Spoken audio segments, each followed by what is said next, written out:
Sur le quai d'arrivée, les déportés jugés aptes à travailler par les médecins nazis sont conduits à l'enregistrement. Opération qui se déroule dans le sauna. Plusieurs saunas fonctionnent déjà à Birkenau, notamment 2 dans le camp des femmes. Un dans le secteur B1A et l'autre dans le B1B. Mais l'augmentation des effectifs du camp a rendu la construction d'un nouveau sauna nécessaire. Car si la grande majorité des juifs déportés est destinée à la chambre à gaz sans aucune formalité d'enregistrement, une importante minorité, plus de 100 000, doit travailler pour la machine de guerre nazie.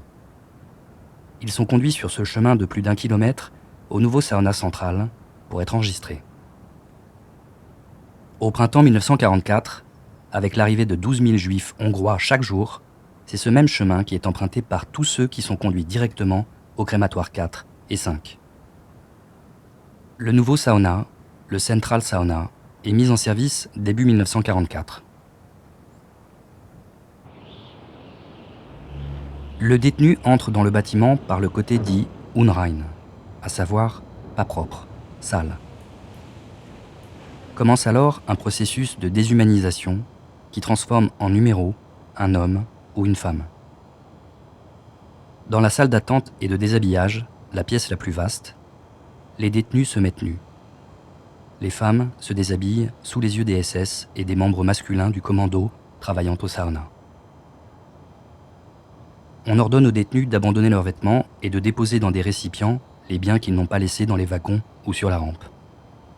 Montres, stylos, argent. Des tables ont été installées où un Schreiber, un détenu préposé aux écritures, enregistre ceux qui vont être admis au camp. Un numéro de matricule leur est donné et une fiche personnelle est remplie pour chaque détenu. Elle mentionne l'état civil, mais aussi des renseignements concernant, entre autres, les antécédents du détenu, les raisons de son arrestation, les langues parlées, etc. Parfois, une nouvelle sélection a lieu dans cette salle, concernant notamment les femmes dont la grossesse n'a pas été détectée sur la rampe, et qui sont alors immédiatement envoyées à la chambre à gaz toute proche. La petite pièce au fond de la salle de déshabillage est celle des confiscations des objets de valeur. C'est le lieu où les vêtements sont examinés à la recherche de pierres précieuses, de devises, qui pourraient être cachées. Le pillage des biens est un objectif important pour les SS.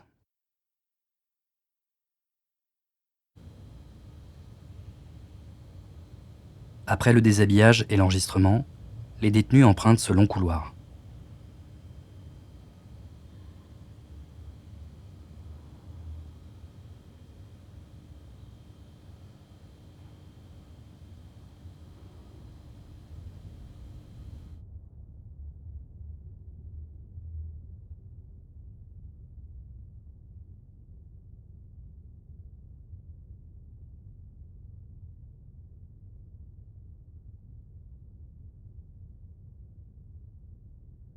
Sur la droite, les immenses autoclaves servent à la désinfection des vêtements.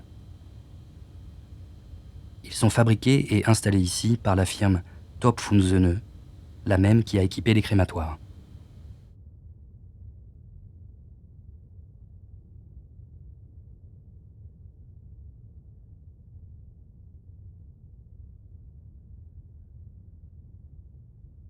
Puis, on passe dans cette pièce. Les cheveux sont coupés, les poils intégralement rasés. Le matricule est tatoué sur l'avant-bras gauche. C'est une des particularités des camps d'Auschwitz. Ailleurs, le matricule est simplement cousu sur les vêtements. Les opérations sont supervisées par un médecin SS.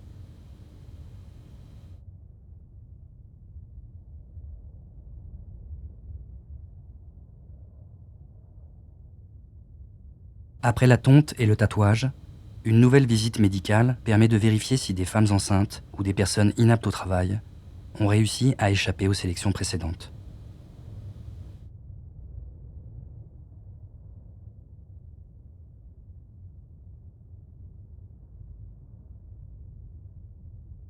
Puis, en passant par un pédiluve rempli de désinfectants, le déporté pénètre dans la salle des douches. L'eau est rarement chaude. Les détenus se lavent à l'eau tiède ou froide et sans savon.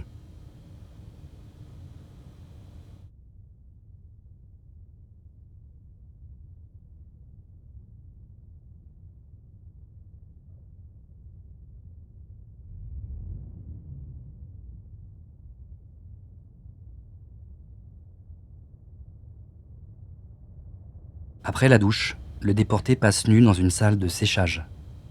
Il reste une vingtaine de minutes, parfois beaucoup plus.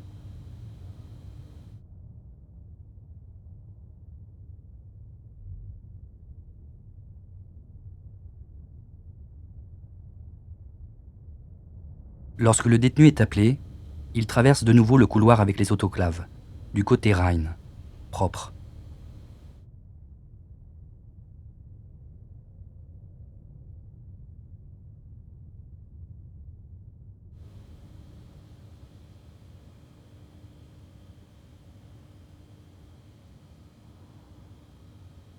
En fait, la salle est séparée en deux par l'installation de ces énormes autoclaves qui la parcourent en son milieu.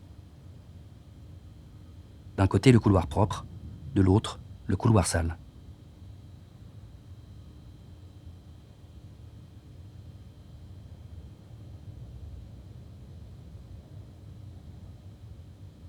Enfin, c'est la salle d'habillage, où les détenus reçoivent les nouveaux habits, en général des loques usées. Pour les chaussures, c'est pire, elles sont souvent dépareillées. Ils ont été soit récupérés sur les victimes assassinées, soit pris dans leur bagage, et n'ont pas été considérés d'assez bonne qualité pour être envoyés en Allemagne. Depuis 1996, le Central Sauna est réhabilité et aménagé en lieu d'exposition. Dans cette salle d'habillage se trouve une exposition permanente avec les photos retrouvées dans les bagages des détenus.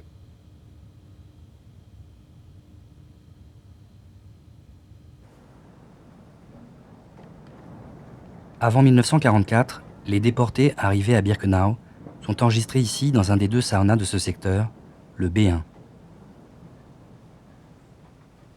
Sur les murs, on trouve affichés les mots d'ordre scandés dans le camp. Ein Laus, dein Tod. Un pouls, ta mort. C'est un des mots d'ordre affichés dans de nombreux lieux.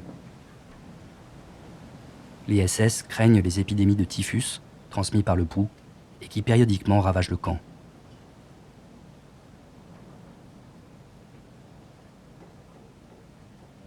Les vêtements confisqués sur les Juifs sont désinfectés ici puis amenés au Canada pour être triés.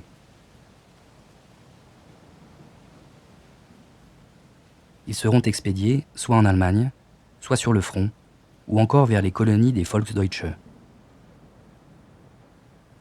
En revanche, les affaires des détenus politiques sont stockées et leur seront rendues s'ils sont libérés.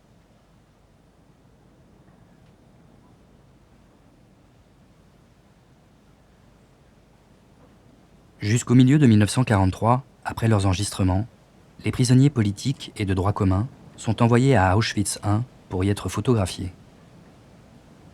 3 photos, une de face, une de profil et une de 3/4, sont montées côte à côte et constituent une photo anthropométrique.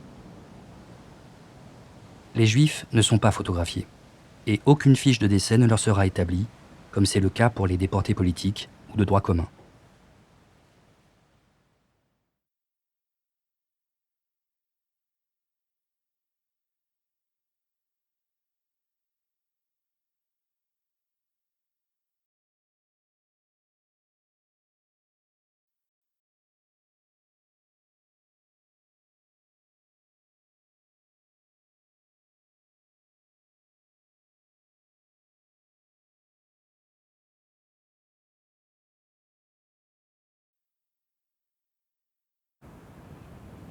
Mis en chantier en 1943, un nouveau bâtiment d'accueil et d'enregistrement est construit près du camp principal, le Stammlager.